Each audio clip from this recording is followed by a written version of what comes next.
Imagine pulling off a robbery so audacious, so massive, it becomes the stuff of legend. We're not talking about a few bags of cash, we're talking about a heist that netted £26 million in gold bullion, diamonds, and cash.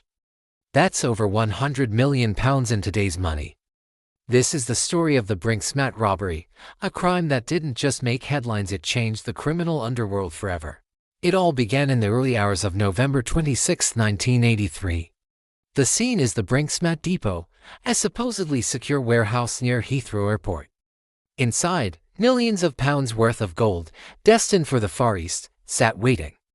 The security guards on duty were just starting their shift, expecting another mundane night. Little did they know, they were about to have some very unwelcome visitors. The plan was supposed to be simple, an inside job to steal around £3 million in foreign currency.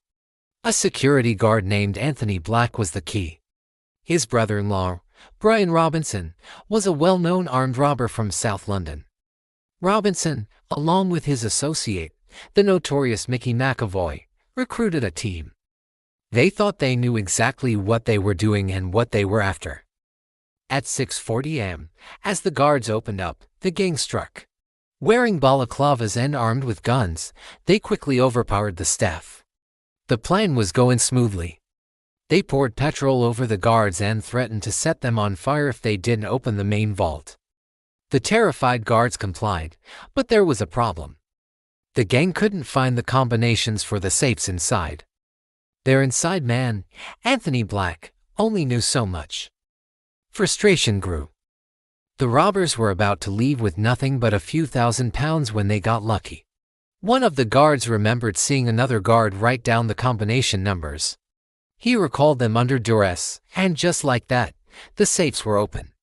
But what they found inside wasn't the £3 million in cash they were expecting. It was something far, far more valuable. Stacked from floor to ceiling were 6,800 gold bars, each one stamped with the mark of Johnson Matthey, a prestigious London refiner. They also found uncut diamonds and a stash of platinum. The gang had stumbled upon the jackpot, a prize beyond their wildest dreams.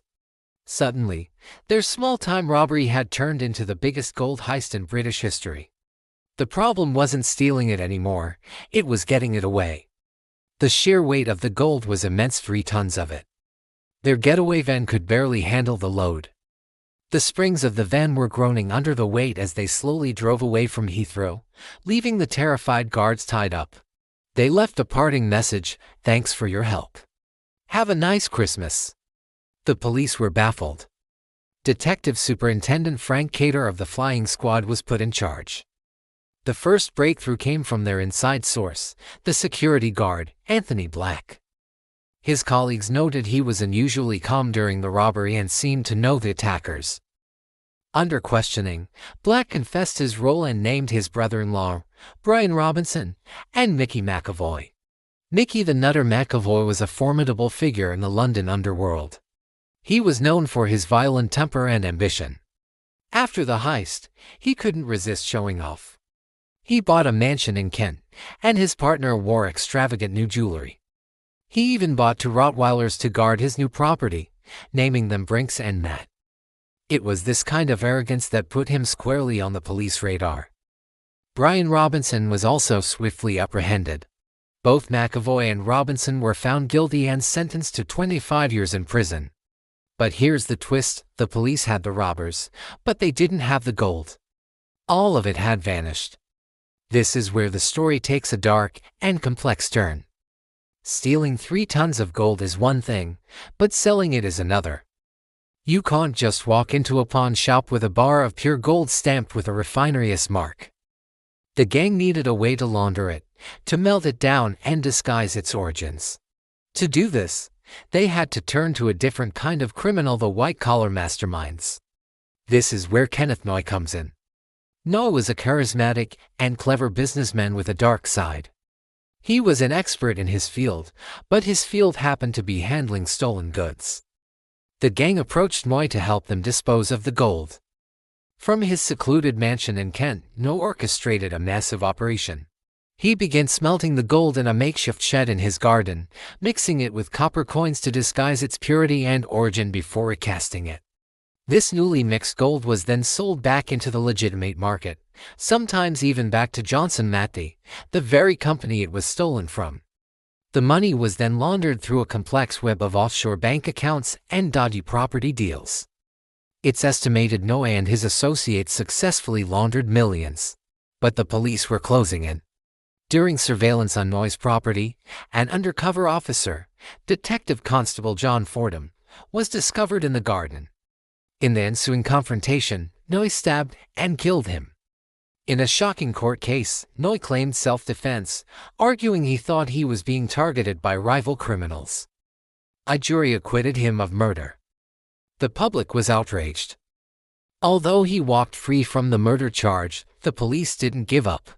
They gathered enough evidence about the gold laundering, and in 1986, Kenneth Noe was finally convicted for his role in handling the Brinksmat gold.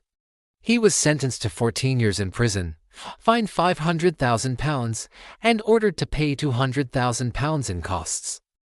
But the story doesn't end there. The vast fortune unleashed by the Brinksmat gold has been linked to a trail of death and destruction. It became known as the Curse of Brinksmat. Many people connected to the heist, from small-time crooks to major players, met violent ends. It is believed that disagreements over how the money was divided and laundered led to a series of gangland killings that stretched on for years.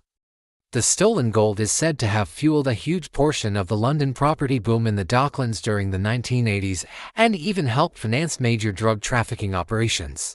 The sheer amount of money injected into the black market changed the very landscape of organized crime in Britain. To this day, most of the £26 million worth of gold has never been recovered. It's believed to have been melted down, sold, and reinvested countless times over. Some experts even claim that if you have bought gold jewelry in the UK since 1983, you might be wearing a piece of the Brinksmat loot. The Brinksmat robbery remains a defining moment in British criminal history.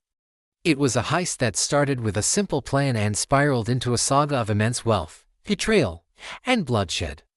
It showed how blue-collar robbery could merge with sophisticated white-collar crime, creating a legacy that is still felt today.